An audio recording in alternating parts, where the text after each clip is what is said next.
సహోదరులారా, పరిశుద్ధ గ్రంథము నుండి రోమాపత్రిక 4వ అధ్యాయము 25వ వచనం. ఆయన మన అపరాధముల నిమిత్తము అప్పగింపబడి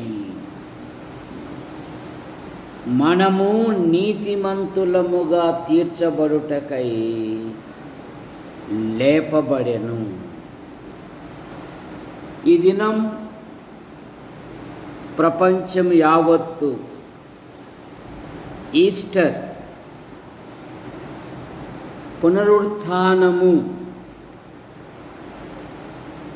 ఈ ప్రపంచాన్ని ఏలిన చక్రవర్తులు,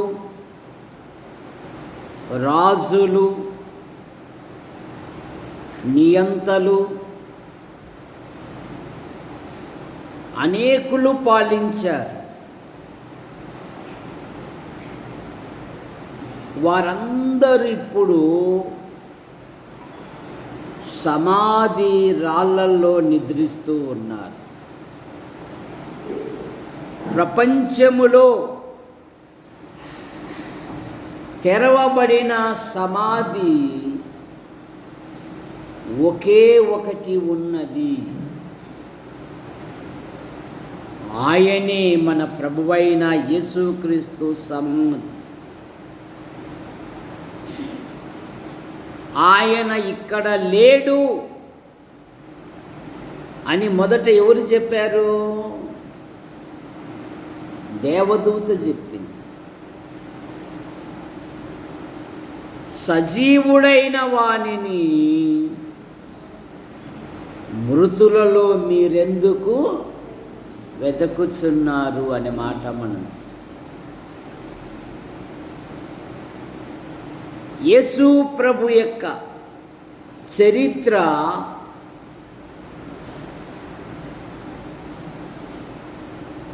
శ్రేష్టమైనది.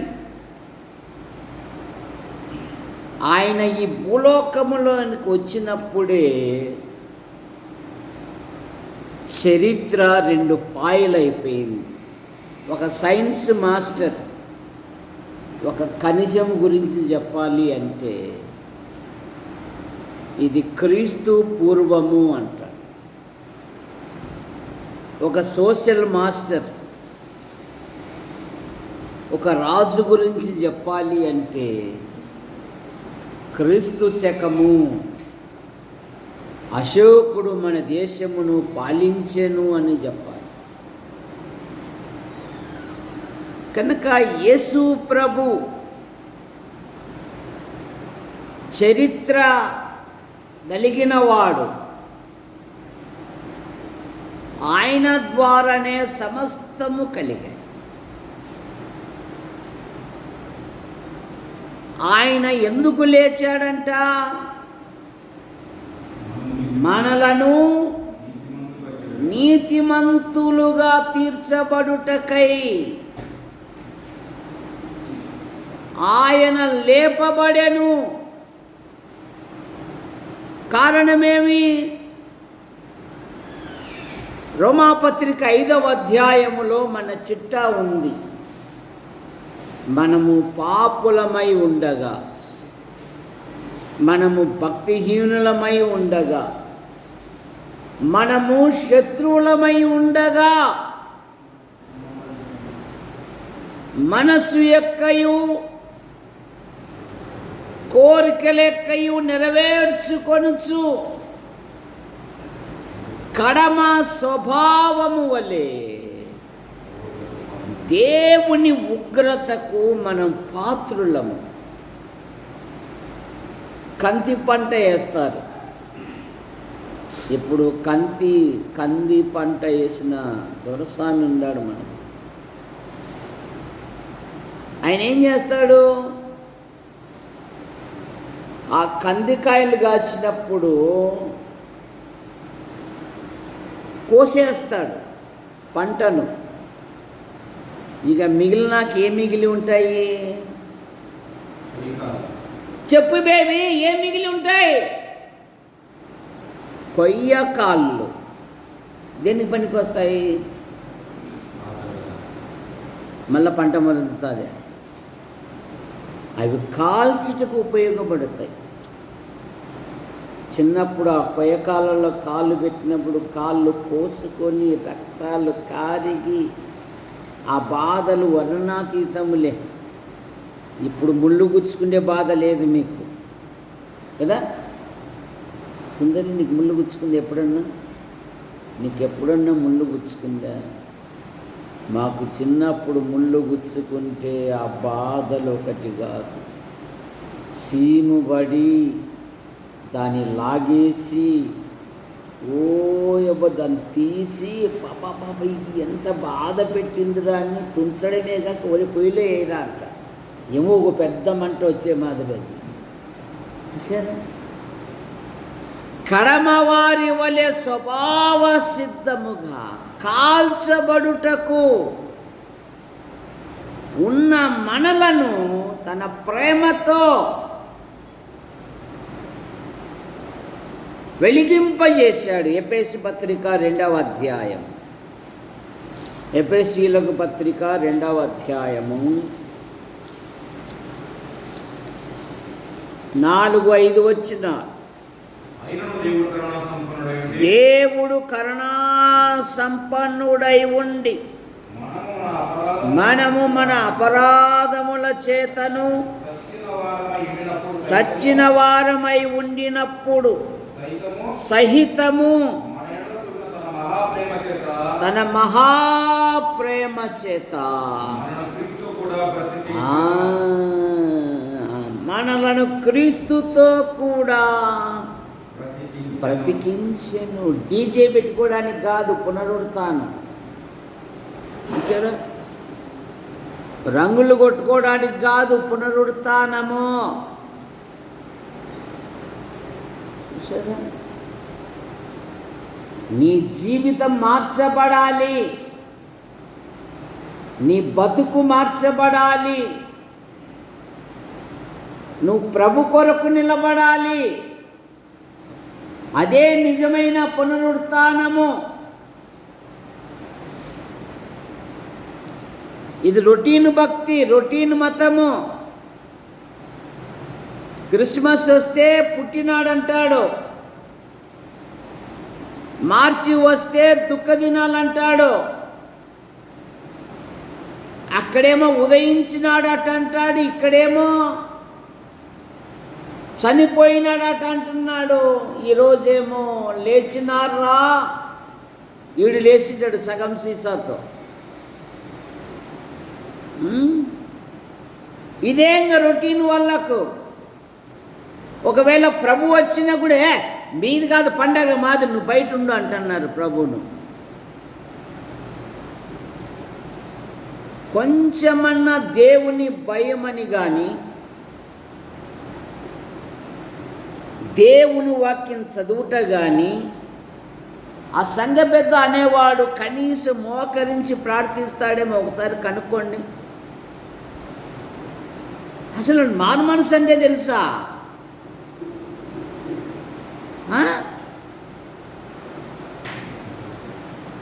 జాగ్రత్త. పునరుత్థానం యొక్క ఉద్దేశం ఏంటంటే, యేసు ప్రభు నన్ను ప్రేమించి నా పాపముల కొరకు, నా దోషముల కొరకు, నా అపరాధముల నిమిత్తమై ఆయన పునరుత్థానుడై లేచాడు. యేసు ప్రభువా, నీ రక్తముతో నన్ను శుద్ధి చేశావు, నీకు స్తోత్రములు అని కృతజ్ఞత చెప్పాలి ఆయనకు. ఆయనను స్తుతించాలి. ఆయనను ఘనపరచాలి. ఆయనను నీ ఆధ్యాత్మిక జీవితంలో మహిమపరచాలి. పునరుత్థానం యొక్క ఉద్దేశము నీ హృదయ నేత్రములు తెరవబడుట. నీ నేత్రములు తెరవబడాలి. నువ్వే స్థితిలో ఉన్నావో. లూకాసు వార్త 24వ అధ్యాయము 30-31 వచనాలు. లూకాసు వార్త 24వ అధ్యాయము. ఆయన వారితో కూడా భోజనం చేసినప్పుడు ఒక రొట్టెను పట్టుకొని స్తోత్రము చేసి దాని విరిచి వారికి పంచిపెట్టగా వారి కన్నులు తెరవబడెను. వారి కన్నులు తెరవబడెను. ఆయనను గుర్తుపట్టిరి.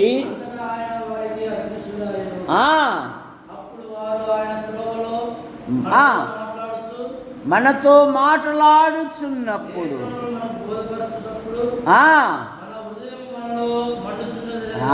మన హృదయం మనలో.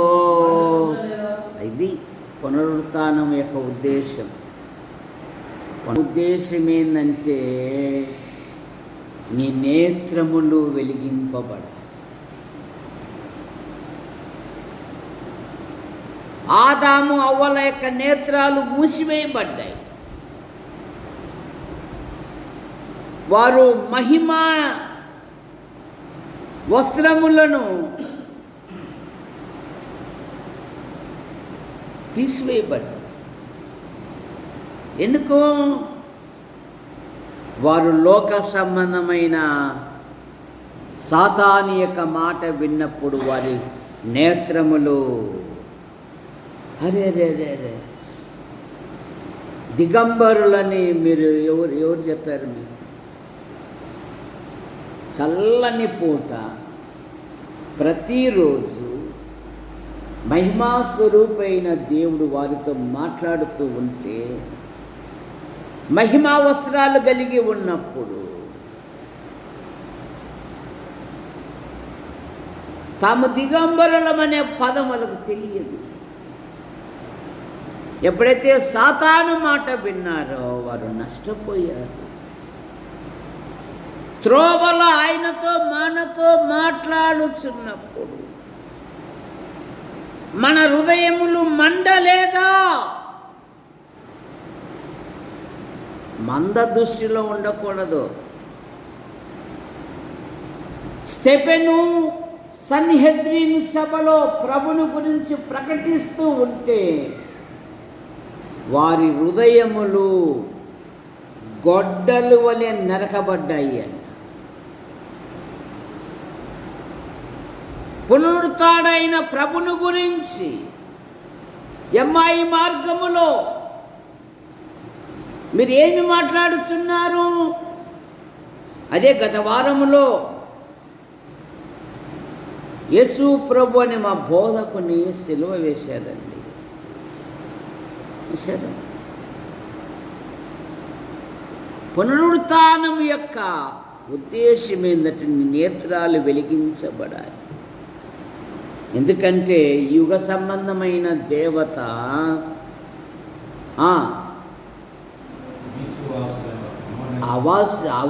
అవిశ్వాస యొక్క నేత్రములను పునరుత్థానం యొక్క ఉద్దేశమైన నీ నేత్రాలు వెలిగింపబడాలి.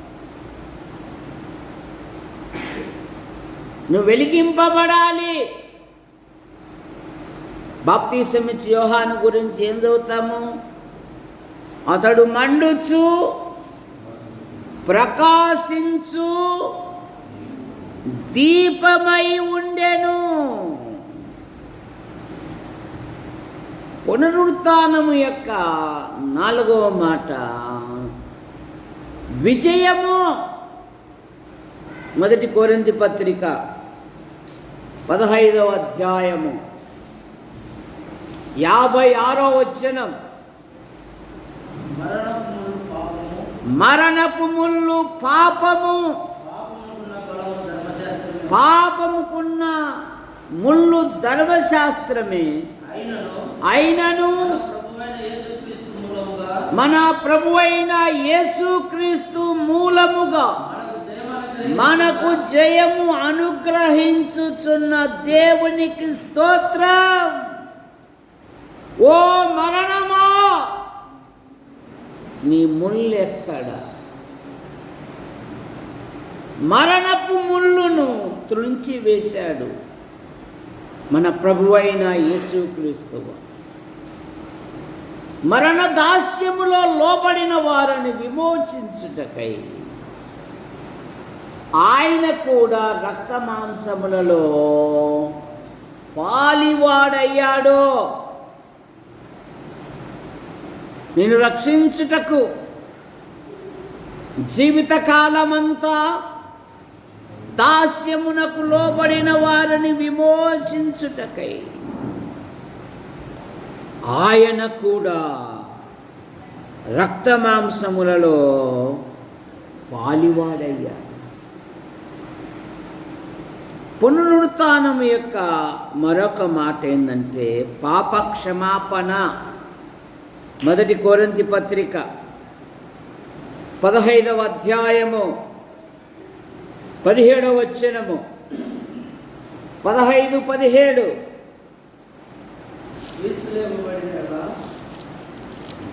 క్రీస్తు లేపబడని ఎడల మీ విశ్వాసము వ్యర్థము. మీరింకను మీ పాపములోనే ఉన్నారు. అంతేకాదు నిద్రించిన వారందరూ నశించిరి. ఈ జీవితకాలం మట్టుకు మనం క్రీస్తునందు నిరీక్షించిన వారమైన ఎడల మనుష్యులందరికంటే దౌర్భాగ్యులమై ఉందుము. ఇప్పుడైతే నిద్రించిన వారిలో ప్రథమ ఫలముగా క్రీస్తు మృతులలో నుండి లేపబడి ఉన్నాడు.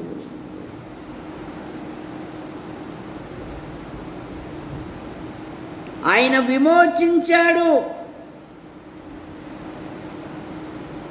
ఆయన పునరుత్థానం వలన మనకు పాప క్షమాపణ. 1 తెస్సలోనికలు 4వ అధ్యాయము 14వ వచనం. 4:14.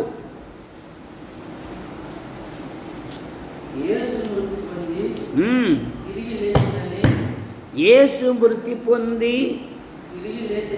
తిరిగి లేచెనని మనము నమ్మిన ఎడల అదే ప్రకారము యేసునందు నిద్రించిన వారిని దేవుడు ఆయనతో కూడా వెంట పెట్టుకొని వచ్చును. యేసు మృతి పొంది తిరిగి లేచెనని మనము నమ్మిన ఎడల. అందుకేగా ఈ పునరుత్థాన దినాన్ని జ్ఞాపకం చేసుకుంటున్నాం. ఆయన మరణమును జయించినవాడు, మరణపు ముళ్ళును విరిచినవాడు, ఆయన యందు విశ్వాసం ఉంచిన వారిని కూడా మనము కూడా ఆయనతో మేఘమండలమునకు మేఘముల మీద కొనిపోబడుతుంది. పునరుత్థానం యొక్క మరొక మాట కీర్తనలు 16:10. 16వ కీర్తన 10వ వచనం. ఎందుకనగా విడిచిపెట్టవు నీ పరిశుద్ధుని కుళ్ళు పట్టనీయవు. సరే, యేసు ప్రభు ఉన్నప్పుడే ఆయన ప్రవక్త అయిన యోనాను జ్ఞాపకం చేశాడు. యోనా 3 దినములు చేప కడుపులో ఎలాగూ ఉండెను,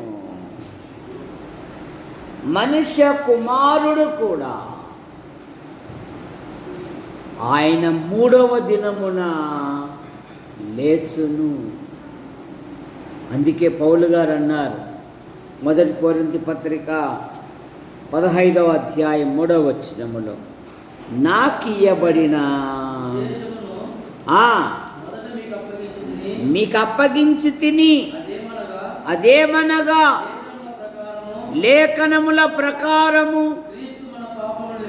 క్రీస్తు మన పాపముల నిమిత్తము మృతి పొందెను, సమాధి చేయబడెను, లేఖనముల ప్రకారము ఆయన 3వ దినమున లేచెను.